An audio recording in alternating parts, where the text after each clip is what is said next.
Over 100 years ago, Italian immigrants made their way to the Green Mountain state of Vermont, where they would work in marble quarries for little to no pay. More specifically, they would go to Rutland, and all live within the same blocks in the lowest income section of the city. These neighborhoods used to be full of life and tradition, but now seems to be just a remnant of the past. And today, I'm on a mission to uncover what exactly happened here. My name is Dominik Chadwick, and welcome to The Gut. It was different. It was a whole different feeling, and not that neighborhood feeling of everybody being practically relatives that I did not get in the area that my parents moved to. I thought everybody was Catholic Italian. That's how many Italians were in this area. And this area that I grew up in, it just, everybody, there was so much camaraderie, you know, I mean. Yeah, you talk about us, how we grew up here, but you really have to go back another generation to the original group that came from that one village in Sicily, Randazzo, and settled here in Rutland. And there was probably 20 or 25 families that came together. What happened was you got these original families, and then each generation that came after that, you couldn't help but still be connected, because that's who you knew, that's who you grew up with. And it was really a very unique part of our history. It was all right there. The only time we ever left the neighborhood was to walk up to the library, and we would do that in groups. That was the extent of our travels. We didn't have to go anywhere else. You grew up in neighborhoods where kids looked out for other kids, number one. You had more than one set of parents because everybody knew you. And if you did something wrong and they saw you, your parents knew before you got home. You never felt unsafe walking from West Street to River Street because you knew everybody in between. And if you needed help, if there was any type of threat coming your way, you could go into any of those houses and seek refuge. And you knew you were safe.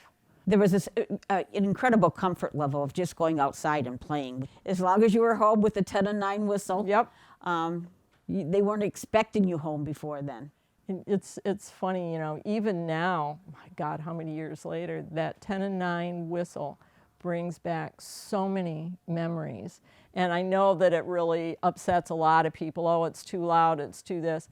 But that 10 and 9 whistle said, you have 10 minutes to get off the streets before you're in big trouble. You never got caught after 9? What are you, crazy? Of course not. No, I mean, you just didn't. The guys, a lot of the guys did. I'd ask Jeannie that question. I missed curfew a lot of times. Enough where my mother would send the state police after me.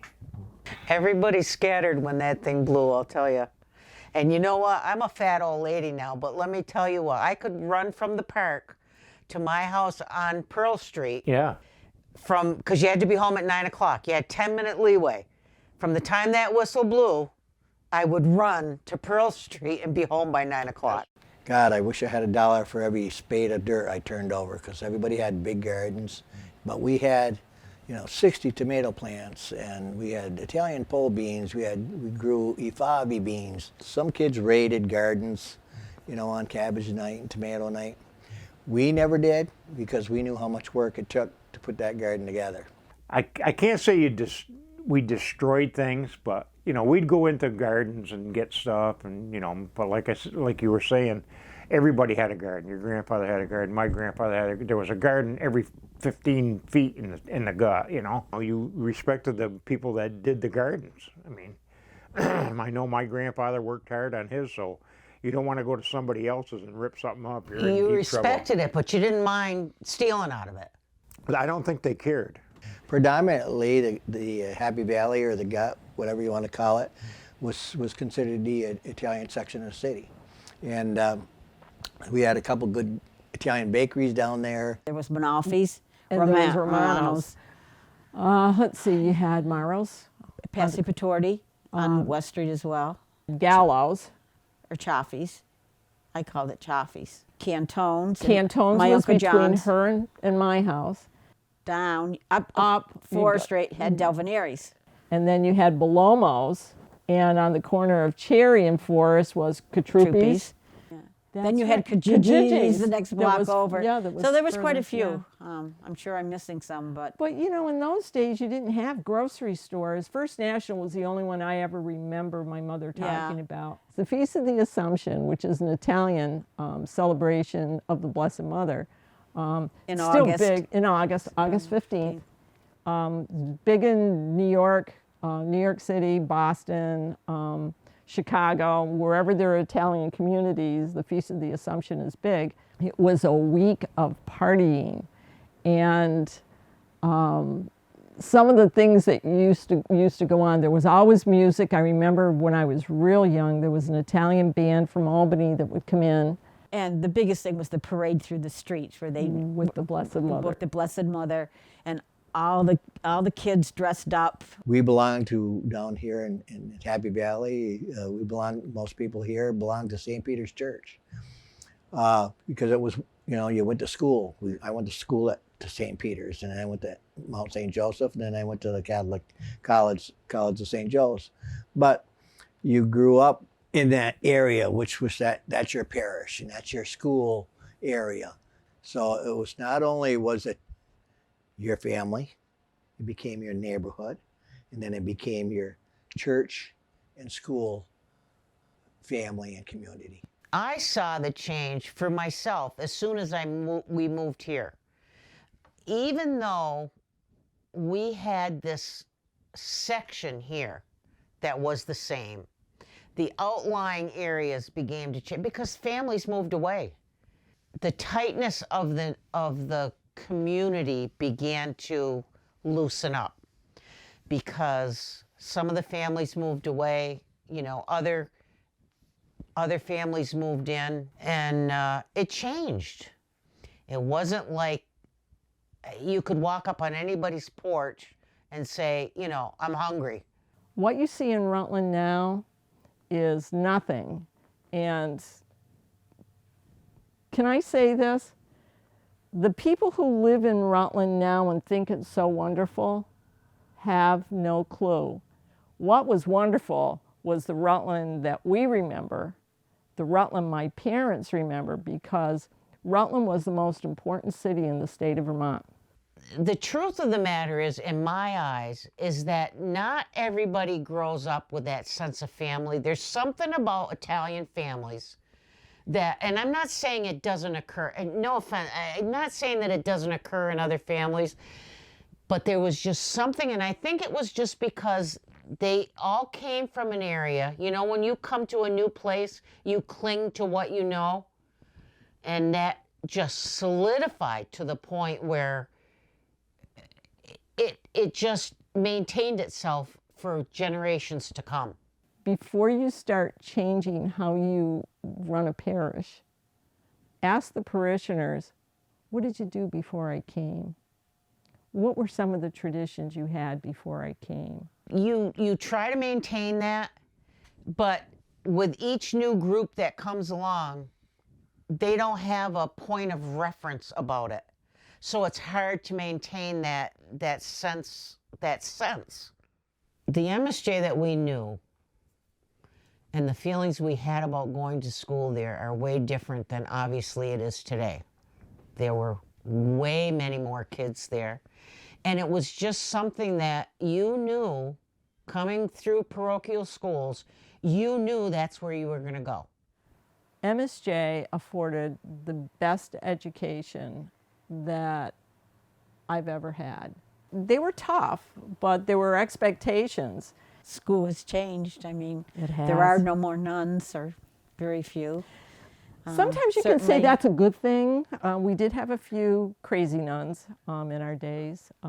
We had a couple that were removed from the school. I had one in first grade, whose name I will not mention. It's kind of like Voldemort. She who shall not be named. They were mostly nuns, with a few, with a few lay teachers. There Your weren't that many. grandfather included. And you know, I knew your grandfather, not so much from history. I had Mr. Davidson for history. I knew him because he helped those of us girls who love sports. And back then there were no female sports. Your grandfather helped Jim Brown organize softball for us girls. You know what? There isn't too many people that you mention his name that don't know him. Even people from Rutland High, they knew Sam Roseri. He was a huge, huge part of that community over there, of the MSJ community. Because of how well-known and well-liked and on he was, this wasn't just a personal bubble that he affected. The kids that he taught, the extended families of, you know, those first few immigrants that came over. I mean, it was just so far-reaching that everybody could give you a Sam story. When one of his students or ball players or somebody would come up to him, talk to him, he'd be talking to him, oh, Mr. Riz, blah, blah, blah, and he'd be talking to him. The kid would walk away and he'd turn to me and he'd go, who was that? I said, you had 50,000 kids. How the hell do I know who it was, you know? Like I said, it wasn't just losing your friend and your neighbor. It was all the other facets of our life. We're talking back when we were 15 and 16 years old. That's when we first, you know, met him. Yeah, I was a freshman. He was our football coach. Yeah, and that connection stayed through all those years until his death. What do you have to say about my grandmother? I know it's a little more fresh, but... Yeah, that might be a little hard, but your grandmother was my closest friend. I also respected her a lot because I still say she was one of the strongest women I've ever met.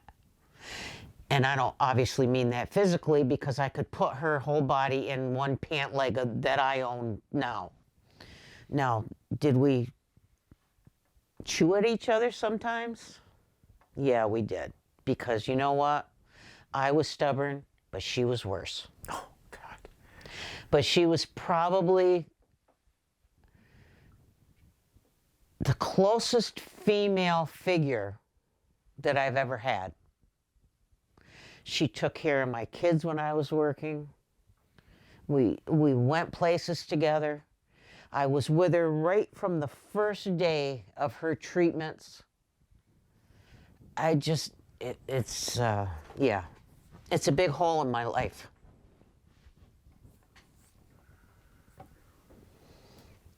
Yeah.